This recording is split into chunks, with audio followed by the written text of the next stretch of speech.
takadum takadum dum takadum dum dum takadum dum dum takadum dum dum। नमस्कार, आप देख रहे हैं एमपी न्यूज। आपके साथ मैं हूं नम्रता बुंदेला और एमपी न्यूज का खास कार्यक्रम चुनावी फीवर एक बार फिर से आप देख रहे हैं। और आज हम आपको बताते हैं कि आखिर मध्य प्रदेश की सियासत अब कहां तक पहुंच चुकी है और मध्य प्रदेश के राजनीतिक गलियारों में आखिर कौन कौन से नज़ारे इस वक्त नजर आ रहे हैं, नेता कहां कहां भाषण दे रहे हैं और क्या भाषण वो दे रहे हैं। क्योंकि आप तो जानते ही हैं कि आखिर नेता आजकल जो भाषण देते हैं और जिन शब्दों का वो इस्तेमाल करते हैं, कभी कभी तो वो इतने मज़ेदार हो जाते हैं और कभी तो राजनीति को शर्मिंदा भी कर देते हैं।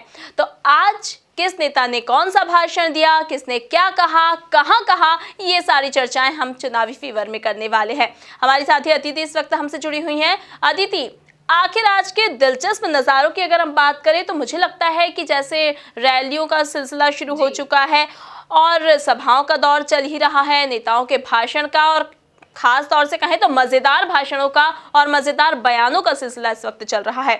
और अब तो चुनावी गाने भी तैयार हो चुके हैं दोनों ही पार्टियों की तरफ से। तो जहां बीजेपी ने एक बार फिर से हमेशा की तरह देशभक्ति का रंग गानों में दिखाया है और फिल्मी गाने भी इस बार शामिल किए गए हैं, तो वहीं कांग्रेस ने इस बार इमोशनल पंच वाले गाने तैयार किए हैं।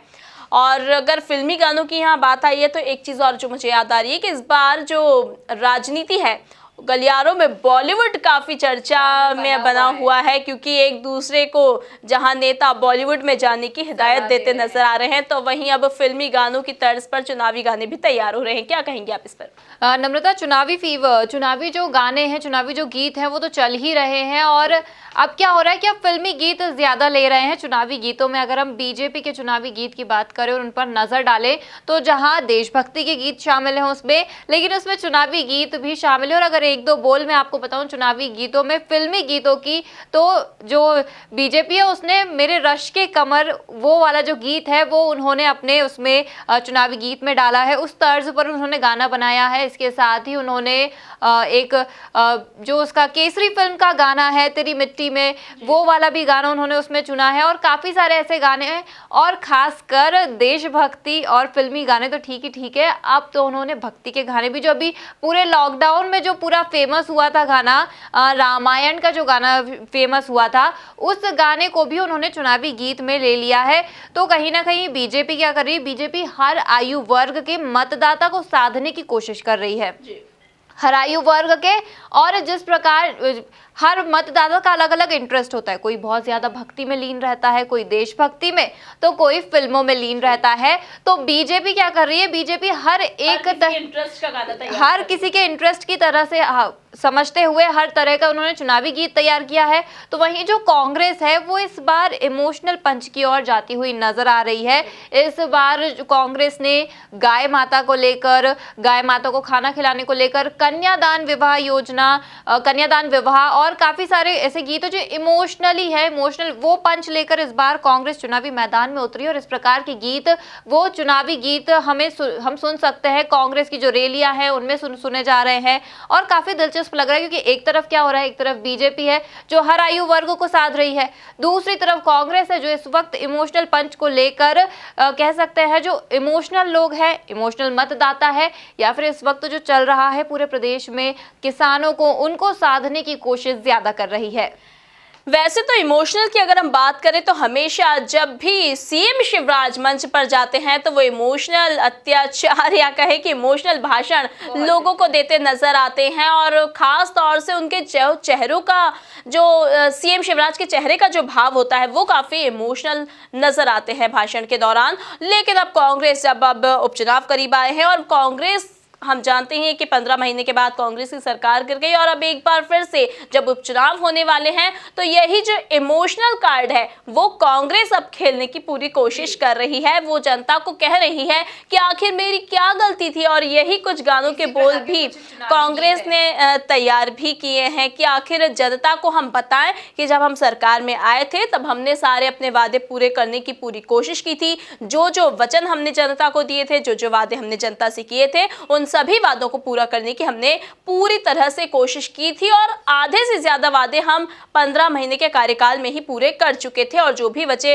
वादे हैं उन वादों को और भी सारे जो नए वादे अब कांग्रेस ने अपने वचन पत्र में शामिल किए हैं, उन सभी वादों को अब हम जब फिर से सरकार में आएंगे तो पूरा करने की कोशिश करेंगे, ये अब कांग्रेस जनता से कहती नजर आ रही है, हर मंच पर भाषण देती नजर आ रही है। लेकिन अगर हम वार पलटवार की अब बात कर लें तो वार पलटवार का दौर भी इस वक्त चल ही रहा है, क्योंकि जब सिंधिया सुर्खी पहुंचे तो वहां पर उन्होंने भाषण दिया और हमेशा की तरह उन्होंने दिग्विजय और कमलनाथ को फिर से अपने निशाने पर लेते हुए नजर आए। उन्होंने कहा कि दिग्विजय जो कमलनाथ हैं वो तो सिर्फ मुखौटा है, पर्दे के पीछे तो जो असली हीरो है वो दिग्विजय सिंह हैं। इसके साथ ही उन्होंने कहा कि इन्होंने प्रदेश को भ्रष्टाचार का केंद्र बना दिया था और साथ ही उन्होंने कई सारी बातें कही और गद्दारी को लेकर एक खास जो सिंधिया के ऊपर हमेशा गद्दार होने का आरोप लगा दिया जाता है बार बार कांग्रेस की तरफ से, उसको लेकर भी अब सिंधिया भाषण देना नहीं भूलते हैं। उन्होंने कहा कि कर्ज माफी इन्होंने वादा किया था लेकिन कर्ज माफी इन्होंने नहीं की, तो गद्दारी तो इन्होंने की है किसानों के साथ और जनता के साथ। और इसके साथ ही उन्होंने फिर इतिहास को भी याद दिलवाने की वहां पर पूरी कोशिश की है। उन्होंने यहाँ इतिहास की चर्चा की है। उन्होंने 1967 का जिक्र करते हुए कहा है कि राजमाता सिंधिया ने भी कांग्रेस ज्वाइन की थी तब, और जब इन्होंने जो लोक विरोधी नीतियां अपनाई तो राजमाता ने इनको धूल चटा दी थी इनकी पार्टी को। तो अभी तक कांग्रेस ये समझ नहीं पाई है कि जो सिंधिया परिवार है वो हमेशा जनता के साथ रहता है। जी नम्रता, अब जब कांग्रेस की तरफ से इमोशनल कार्ड खेला जा रहा है तो हम बीजेपी को कैसे भूल सकते हैं, और बीजेपी द्वारा इस वक्त राष्ट्रवाद कार्ड खेला जा रहा है। अगर हाल ही में हम बात करें पर्यटन, संस्कृति और आध्यात्म विभाग की मंत्री उषा ठाकुर की, तो अभी जब ये आइटम वाला बयान था जो कमलनाथ ने दिया था मंत्री इमरती देवी को लेकर, उस वक्त उषा ठाकुर का बयान आया था कमलनाथ के लिए कि उन्होंने काफी गलत बोला है, इस प्रकार के शब्द उन्हें इस्तेमाल नहीं करने चाहिए। तो वहीं अब उषा ठाकुर ने क्या करा है, उषा ठाकुर ने राष्ट्रवाद का कार्ड खेला है और इंदौर में एक जगह उन्होंने विवादित बयान दिया। उन्होंने ये कहा कि जितने भी जो मदरसे हैं वो बंद कर देने चाहिए, क्योंकि जितने भी जो मदरसे हैं वहीं से ही कट्टरवादी निकलते हैं और वहीं से ही आतंकवादी निकलते हैं। और जितने भी जो मदरसे जम्मू कश्मीर में है, एक वक्त तो इन्होंने इसे आतंकवादियों का बिल्कुल गढ़ बना दिया था, वहां से काफी सारे आतंकवादी आए थे और कुछ इस प्रकार की उन्होंने बयानबाजी करते हुए सीधे कांग्रेस के ऊपर निशाना साधा। उन्होंने कहा कि कांग्रेस को सरकार को क्या करना चाहिए कि जो मदरसे में जो मौलवी है, इमामी है, इन सबकी वेतनें बंद कर देनी चाहिए। मदरसे में जो बच्चे पढ़ने जाते हैं उनका मध्याह्न का भोजन भी बंद कर देना चाहिए। और कांग्रेस तो हमेशा से यही करती आई है कि जो गरीबों के हित के काम है, गरीबों के हित का पैसा है, वो दूसरों में बांटती आई है। तो यहाँ पर उषा ठाकुर ने राष्ट्रवाद का कार्ड खेला है, उन्होंने हिंदुत्व और राष्ट्रवाद का कार्ड खेला है और आदिवासियों को लेकर भी उन्होंने बयान दिया कि आदिवासियों के धर्म बदलाए जा रहे हैं, उन्हें जरूरी नहीं है कि वो हिंदू लिखे, लेकिन कमलनाथ ऐसा करवा रहे हैं। तो कुछ इस प्रकार के कई सारे बयान उन्होंने दिए और कांग्रेस को भी इसके घेरे में लिया है। जी बिल्कुल, उषा ठाकुर को वैसे भी हिंदूवादी नेत्री कहा जाता है, कट्टर हिंदूवादी, और जब उन्होंने राष्ट्रवाद का मुद्दा उठाया है अब देखने वाली बात होगी, क्योंकि कई बार ऐसे मामले सामने आ चुके हैं जब मदरसे से, जैसा कि उषा ठाकुर ने कहा कि कई बार मदरसे से आतंकवादियों के निकलने का सिलसिला जो चलता है वो कभी थमता नहीं है। और अब देखने वाली बात होगी कि उषा ठाकुर की इस बात को आखिर कितना माना जाता है या फिर नहीं माना जाता है। जैसा आपने असम में क्या है, असम में इस चीज को कर भी दिया गया है, शायद वहां पर उसी चीज का एग्जाम्पल लेके, उसी का उदाहरण लेके उषा ठाकुर ने इस बात को, इंदौर में इस बात को लेकर बयान दिया। उन्होंने कहा कि असम में तो ऐसा करके दिखाया भी गया है। अगर असम में दिखाया गया है तो उषा ठाकुर का कहना है कि जब असम वाले दिखा सकते हैं तो हम क्यों नहीं दिखा सकते, हमें भी कुछ ऐसा ही करना चाहिए। क्योंकि आतंकवाद जो है ये बहुत बड़ी एक दीमक की तरह होती है जो हमारे देश को खाए जा रही है, खोखला करती जा रही है। अब देखने वाली बात होगी कि इस आतंकवाद को बंद करने के लिए किस तरह के कदम उठाए जाते हैं या फिर नहीं उठाए जाते। अगर बात अब सियासी गलियारों की करें तो वहां पर काफी कुछ ऐसे नज़ारे इस वक्त नजर आ रहे हैं। काफी जो नेता हैं उनकी जो दया वाली भावना है वो भी अब निकल कर सामने आ रही है। जब सिंधिया पहुंचे मुंगावली तो वहां पर सिंधिया ने देखा कि जो कार्यकर्ता हैं वो उनका स्वागत कर रहे थे। तेज बारिश हो रही थी और तेज बारिश के बीच में भी कार्यकर्ताओं का जोश जो है वो बिल्कुल भी ठंडा नहीं पड़ रहा था, कम नहीं हो रहा था। जोरदार तरीके से सिंधिया का वहां पर तेज बारिश के बीच में भी कार्यकर्ताओं ने स्वागत किया। लेकिन इस दौरान एक ऐसा नजारा वहां पर नजर आया कि एक बुजुर्ग जो महिला थी वो अपने बेटे के इलाज के लिए भटक रही थी, परेशान हो रही थी। जब सिंधिया को इस बात की जानकारी लगी तो सिंधिया ने भोपाल के जो पूर्व महापौर हैं उनसे कहा कि आप तुरंत एक एम्बुलेंस की व्यवस्था करवाइए और इनका इलाज करवाइए। और फिर कुछ ऐसा ही किया गया और फिर उस महिला के बेटे का इलाज अच्छे से हो पाया। और ये सिर्फ एक मामला नहीं है, पूरे मध्य प्रदेश से कुछ इस तरह के मामले सामने आ रहे हैं। अगर हम कुछ ऐसी ही बात करें तो इसी क्रम में शिवराज सिंह चौहान जब सांवेर पहुंचे तो जब उन्होंने भाषण दिया, और आजकल देख ही रहे हैं कि उनका रूटीन कितना हेक्टिक हो गया है, काफ़ी सारे उन्हें भाषण देना पड़ते हैं, जनता को संबोधित करना पड़ता है, कार्यकर्ताओं से मेल मुलाकात करनी पड़ती है, जनसंपर्क करना पड़ता है।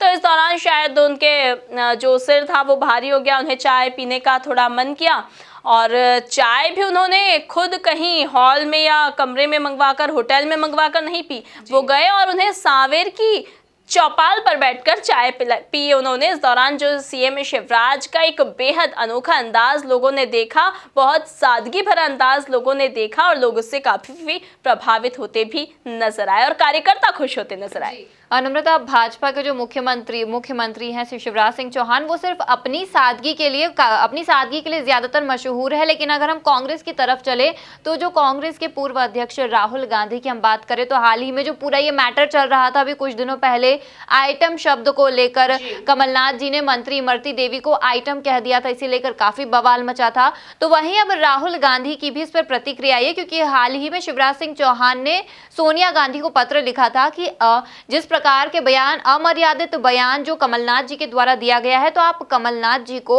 जल्द से जल्द, अगर आपको भी यही लगता है कि उन्होंने गलत किया है, तो जल्द से जल्द आप सभी पदों से उन्हें मुक्त कर दे। इस प्रकार का पत्र उन्होंने लिखा था। अब उसी पत्र को लेकर राहुल गांधी की प्रतिक्रिया आई है। उन्होंने कहा कि मैं इस प्रकार के बयान को या इस प्रकार के शब्दों को बिल्कुल भी नहीं पसंद करता हूं। कमलनाथ जी मेरी ही पार्टी के नेता हैं, लेकिन फिर भी मैं इस तरह के शब्दों को पसंद नहीं करता हूं और इस पर मैं कड़े से कड़ा एक्शन लेता हूं अगर इस प्रकार के कहीं भी शब्द इस्तेमाल होते हैं, अमर्यादित बयान दिया जाता है, चाहे भले ही वो नेता मेरी ही पार्टी का क्यों ना हो। तो कहीं ना कहीं राहुल गांधी ने यहाँ पर महिला के सपोर्ट में, इमरती देवी के सपोर्ट में बोला कि नहीं, महिलाओं को लेकर इस प्रकार के शब्द नहीं होने चाहिए, चाहे वो महिला कोई भी हो, आपकी ओपोजिशन पार्टी की ही क्यों ना हो। वैसे आपको एक चीज और बता दूं नम्रता, कि ये जब सब पूरा चल रहा था, कमलनाथ के आइटम वाले बयान को लेकर इतना सब बवाल चल रहा था, नेताओं ने, बीजेपी नेताओं ने धरने दिए, मौन धरना दिया, तो अब इन सब धरनों के बाद, इन सब विरोध के बाद मंत्री इमरती देवी ने भी खुद अपना इस पर पलटवार किया। उन्होंने ये कहा कि कमलनाथ जी ने अगर मुझे ये कहा है कि मैं आइटम हूं, तो कमलनाथ जी की माँ बहनें बंगाल की आइटम होंगी। तो कहीं ना कहीं आप भी एक महिला हैं, तो आपको किसी ने इस प्रकार से बोला, ये सरासर गलत है, बिल्कुल गलत है, नहीं बोलना चाहिए था, अमर्यादित बयान है, बिल्कुल बिल्कुल भद्दी टिप्पणी इस प्रकार की नहीं करनी चाहिए। लेकिन आप भी क्या कर रही हैं, आपने भी पलटवार करके जो दो महिलाएं हैं, किसी की माँ है किसी की बहन है, आपने उन महिलाओं के ऊपर निशाना साधा और क्या कहा कि वो बंगाल की आइटम होंगी। ठीक है, यह आपके राजनीति मामला है, राजनीति आप बयान दे रहे हैं, पर नेताओं का मुझे आजकल नम्रता समझ नहीं आ रहा है कि क्या होता जा रहा है। एक जो सेंस ऑफ ह्यूमर होता है या फिर जो हमारी डिग्निटी होती है, हमें पता होती है कि हमें किससे कितना क्या बोलना है, किसके। बिल्कुल, ये तो वही बात होगी कि किसी ने आपको अगर एक पत्थर मार दिया तो आप उसको 3-4 पत्थर मार दिए। ये काफी गलत सा लगा मुझे, जो मैंने कल ही खबर आई, मुझे लगा कि ये किस प्रकार का है। आप एक खुद महिला होकर दूसरी महिला के बारे में इस प्रकार से बोल रही है, तो आपकी जो महिला कार्यकर्ता होंगी, किस प्रकार की छवि आपकी बन रही है उनके सामने। जी बिल्कुल, ये तो काफ़ी गलत भी है, लेकिन इसे लेकर अब कई सारे विरोध हो रहे हैं, जैसा कि कमलनाथ ने कहा। और फिर कमलनाथ ने अपनी ओर से भी सफाई दी थी कि अगर अरे मैं सिर्फ इमरती देवी को थोड़ी ना आइटम कह रहा हूँ, मैं तो अपने वाले नेता जो मंच पर बैठे हैं उन्हें भी आइटम नंबर 1, आइटम नंबर 2 ऐसा करके बोलता हूँ, और जिनका मैं नाम नहीं लेता उनको मैंने आइटम कह दिया क्योंकि मुझे नाम याद नहीं आ रहा था। अब ये तो कोई समझ से परे है कि जो इतनी बड़ी मंत्री होके पहले आप ही की पार्टी में थी और अब वो अभी भी वो मंत्री ही है मध्य प्रदेश की, और आपको उन्हीं का नाम याद नहीं आ रहा है और फिर आपने उनको आइटम कहकर संबोधित कर दिया। तो भाजपा प्रत्याशी कह सकते हैं। जी बिल्कुल, आइटम कहना सरासर गलत भी है। और राहुल गांधी की अगर हम बात करें तो उन्होंने जो निष्पक्ष तरीके से अपना बयान दिया है वो काफी उसकी प्रशंसनीय है। एक तरफ से उसकी प्रशंसा होनी चाहिए। उन्होंने कहा है कि कमलनाथ जी भले ही मेरी पार्टी के हैं लेकिन ये बयान पूरी तरह से गलत है। मैं व्यक्तिगत तौर पर ऐसे बयानों को बढ़ावा नहीं देता हूं। ये गलत है, मतलब गलत है। ये राहुल गांधी ने बहुत ही प्रशंसनीय एक बयान अपनी ओर से दिया है। बीजेपी की अगर हम बात करें तो बीजेपी लगातार इस बयान के विरोध में मौन धरना भी दिया गया बीजेपी की ओर से। केंद्रीय महिला आयोग ने भी चुनाव आयोग से कहा है कि कमलनाथ पर जो भी सही हो सके वो कार्रवाई की जानी चाहिए।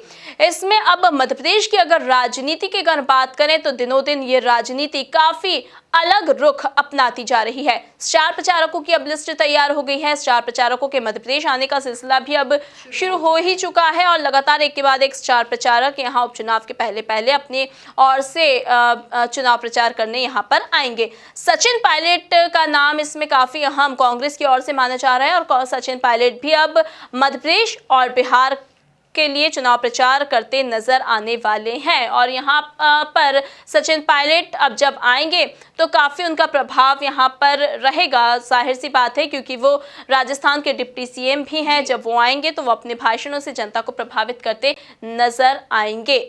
अब अगर हम राजनीतिक गलियारों की बात करें तो जो नेताओं के भाषण हैं उन पर कंट्रोल नहीं हो रहा है। चुनाव आयोग की तरफ से तमाम तरह के निर्देश दिए जा रहे हैं, तमाम तरह की बातें की जा रही हैं, लेकिन आखिर नेताओं के ये भाषण तो ठीक है लेकिन जो अपशब्द वो कहते हैं, दूसरों पर उंगली उठाना एक अलग बात है लेकिन अपशब्द कहना बहुत ही गलत बात है। कंट्री में है, आपका हक है, आप अपनी तरफ से बयान दे सकते हैं, किसी पर टिप्पणी कर सकते हैं, पर इस हद तक गिरी हुई टिप्पणी करना, निचले स्तर की टिप्पणी करना कहीं ना कहीं गलत है।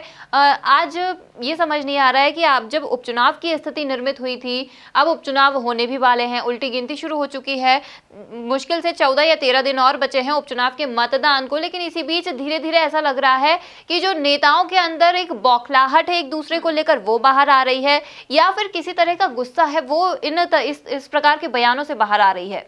जी बिल्कुल, अब बयान दे रहे हैं लेकिन जैसा कि राहुल गांधी ने किया, उन्होंने निष्पक्ष बयान दे दिया है। प्रशंसनीय है वो काफी उनका बयान, लेकिन अब केंद्रीय मंत्री अरुण यादव जो कांग्रेस के पूर्व प्रदेश अध्यक्ष भी हैं, तो अरुण यादव ने तो कमलनाथ का सपोर्ट कहा है। उन्होंने कहा है कि कमलनाथ का ये जो बयान था आइटम वाला, उसको तोड़ मरोड़ कर पेश किया गया है। अरे तोड़ मरोड़ कर कैसे पेश कर सकते हैं? उन्होंने मंच से भाषण दिया है, सबने वो सुना है, मीडिया के कैमरों में रिकॉर्ड हुआ है। उसके बाद उन्होंने खुद ने सफाई भी दी है, इसे लेकर खुद भी सफाई दे रहे हैं, लेकिन इसके बाद भी अगर समर्थन में आप बयान देते हैं अपने नेता के, क्योंकि सिर्फ इसलिए क्योंकि वो आपकी पार्टी के नेता हैं, फिर वो कोई सा भी और कैसा भी बयान दे दें, आप उसके समर्थन में उतर जाए, ये भी बहुत गलत बात है। नम्रता, हाल ही में से आपने चुनाव आयोग की बात करी, तो कांग्रेस से हम बात करें पूर्व मुख्यमंत्री दिग्विजय सिंह की, तो दिग्विजय सिंह काफी समय से पर्दे से नदारद है या फिर बोले मैदान से नदारद है, वो पर्दे के पीछे से शायद काम कर रहे हैं, सब पूरा मोर्चा उन्होंने संभाला हुआ है, लेकिन हाल ही में कांग्रेस ने उन्हें उनकी जिम्मेदारी थोड़ी सी बदल दी है। अब वे जो चुनाव आयोग से जुड़ी हुई जिम्मेदारियां हैं वो उन्होंने अब दिग्विजय सिंह को दी है। तो अब ये देखना काफी दिलचस्प हुआ, क्योंकि अभी तक जिस प्रकार से ज्योतिरादित्य सिंधिया का हाल ही में उन्होंने बयान दिया कि पर्दे के पीछे से दिग्विजय सिंह सरकार चलाते हैं और पर्दे के आगे कमलनाथ रहते, तो अब ये देखना काफी लाजमी होगा कि चुनाव आयोग की जिम्मेदारियां मिलने के बाद अब दिग्विजय सिंह किस प्रकार से मैदान में आकर काम करते हैं या अभी भी वे पर्दे के पीछे से ही काम करेंगे। राजनीति में कब क्या हो जाए ये किसी को भी पता नहीं। कौन नेता कब मंच पर आकर कैसा भाषण दे और कैसे शब्दों का इस्तेमाल करे, इस वक्त कुछ भी नहीं कहा जा सकता है। और उपचुनाव का ये जो माहौल है वो दिन ब दिन मध्य प्रदेश में तो खासकर दिलचस्प होता नजर आ रहा है काफी सारे, लेकिन ये इसके साथ ही राजनीति को शर्मिंदा भी कर रहा है, क्योंकि दिनों दिन जिस तरह से नेताओं के अपशब्द वाले भाषण सामने आ रहे हैं वो काफी शर्मिंदा करने वाले हैं मध्य प्रदेश की राजनीति को। अब देखने वाली बात होगी कि आखिर ऐसे भाषणों का सिलसिला कब थम पाता है, क्योंकि वार पलटवार तो जायज है, एक दूसरे पर उंगली उठाना जायज है, एक दूसरे पर सवाल करना जायज है, लेकिन अपशब्द कहना एक दूसरे को वो कतई सही नहीं है। अब देखने वाली बात होगी कि उपचुनाव आते आते और आखिर कैसे कैसे भाषण, कैसे कैसे नजारे मध्य प्रदेश की सियासत में देखने को मिलने वाले हैं। ताजा तरीन खबरों के लिए आप बने रहिए हमारे साथ, देखते रहिए हमारा खास कार्यक्रम चुनावी फीवर। एमपी की नब्ज, एमपी का हाल, मध्य प्रदेश की हर खबर एमपी न्यूज टीवी के साथ। लगातार खबरों के लिए सब्सक्राइब करें हमारा YouTube channel MP news TV. Latest updates के लिए बेल आइकन दबाना जरा भी न भूलें।